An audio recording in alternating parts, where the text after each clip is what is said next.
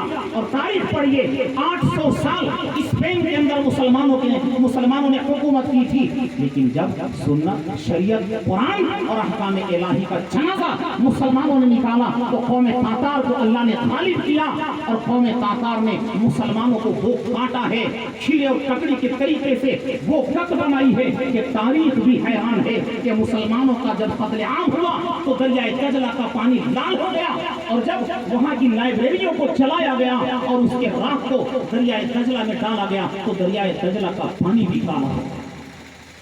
یہ تاریخ پڑھیے۔ اسی کے بارے میں علامہ اقبال نے کہا کہ نہ سمجھو گے تو مٹ جاؤ گے، اور پھر کہا ہے آیا یورش